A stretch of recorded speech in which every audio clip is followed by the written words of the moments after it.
I put over $85,000 into the crypto market, and with Bitcoin's recent rise, I've managed to earn over $25,000 in just the last 10 days, simply by holding onto my assets. Even though I'm up quite a bit in a short time, I've decided not to sell. In this video, I'll explain why. Let's start by addressing a big misconception among many new investors in the market. They often think you have to be all in or all out, not realizing there's a way to play both sides. Over the last 5 to 8 years of investing, I've learned something important from the ultra-wealthy and successful investors: the skill to play both sides of the market. This means that whether the asset crashes or skyrockets, you can benefit from both scenarios. To do this, where you're investing in both outcomes, the first step is having capital that's already invested. Hey everyone, welcome to Crypto Buzz, your go-to channel for everything crypto. We dive deep into the latest trends, investments, and insider tips in the world of cryptocurrency. Before we jump into today's exciting content, remember to hit that subscribe button and turn on notifications. You won't want to miss a single update from us as we navigate the dynamic and sometimes unpredictable world of digital currencies. Join our buzzing community and stay ahead in the crypto game. Now let's get into today's topic. Alright, so the biggest mistake I notice a lot of people making is this. Let's say you're earning around $65,000 a year. After taxes, expenses, rent, or mortgage, you're left with about $1,000 each month to invest. Now I think that's actually on the higher side for many, especially with the economy struggling. But this will make my example clearer.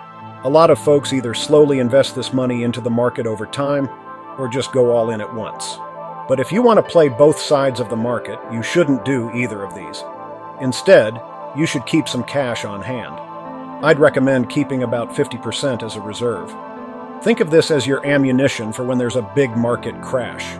With the other 50%, you continue to play both sides.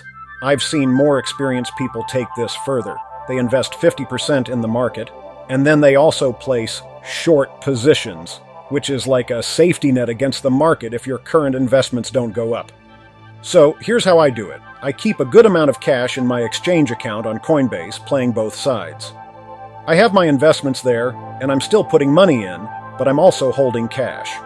If there's a big crash, I'm ready to buy the dip, but if the market goes up, I still have a good position in my investment portfolio that will rise too. This scenario might be quite familiar to you, and you might not even realize you're doing it. I've seen a lot of people, including those I know, get too greedy during the last bull run. They ended up not selling because their average investment was too low, and it didn't seem worth it to pull out their crypto. If you're in that situation, here's a rule that can save you a lot of money. Never sell when you're significantly down unless you have a good reason, like tax loss harvesting, which I've done too. Let me give you an example from my own experience. Earlier this year, my Coinbase account was at $63,000. If I had sold when everyone was saying the market would crash even more, I wouldn't have enjoyed the uptick to where my account is now at $150,000. That's more than double what I started with at the beginning of the year. I'm not doing any advanced stuff like futures or call options on Bitcoin, hedging against my portfolio. I'm just being more conservative with my money and expenses, slowly dollar cost averaging into the market. And it turns out, since the start of this year, Bitcoin is up over 100%. If you were averaging in at any point, you'd be up today on your investment if you started at the beginning of the year. So an easy way to approach this, if you've got money in your crypto accounts, is to just leave it there and focus on building businesses or side hustles. These can pay off way more than any investment. In crypto, making a 10x profit is pretty good. But with businesses, you can make 100x or more. And from my experience, it's easier for the same amount of work and risk. I've been through this myself, going from constantly trading crypto during the bull runs, with all the stress that came with it, to building businesses over the past few years. And I'll tell you, the business side of things is much easier. It's easier to control your own path. I know many successful business owners who've built their wealth more so than people who day trade. Even the best day traders I know eventually get stopped. And think about this. If you're new and competing against a trader who's been in the market for many cycles, you're likely to be their exit liquidity. Many assume you can just jump in, get lucky once, and be set. But in reality, you're up against not just experienced traders, but hedge funds, quant traders, and people with sophisticated algorithms and more capital. This isn't to say you shouldn't invest in the market at all. That's why I still focus on playing both sides. But one thing I've realized is this. If you're a newer retail investor or you started in the last few years and haven't made a ton of money, the best way to start is by ensuring you have a good community that supports your long-term goals. Having a community is incredibly important. Being surrounded by people who think like you and can offer support is invaluable. Combine that with the wealth of education available around trading, and I think it's possible to significantly improve your chances of making money in the market.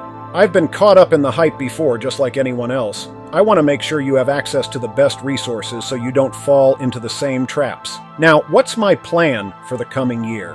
How am I playing both sides? I've been saving more cash and have reduced how much I'm dollar cost averaging into the market.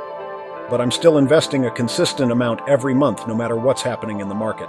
If a bull market starts tomorrow, I'm prepared because of the value I've maintained across all my portfolios and assets. At the same time, I've got enough cash set aside to invest if there's a market crash. To reach a point where you can play both sides of the market, you need money and capital. You also need different sources of income. If your regular 9-to-5 job isn't enough, if it's just covering your high rent, mortgage, car payments, and food, then it's time to think about having another source of income. This way, you won't risk the money needed for your and your family's well-being. For me, starting businesses has been the way forward. I believe that could be the silver lining for many. If I was able to build multiple successful businesses, I know you can too. Give it a try. There are tons of resources here on this YouTube channel. We're going to release even more guides to help you get started with businesses, based on my own experiences and some strategies I would use now to make 6 to 7 figures. If you got something out of this video, don't forget to hit the like button and share your thoughts in the comments section. Thanks a ton for watching. I appreciate each and every one of you. Can't wait to catch up with you all in the next video. Take care.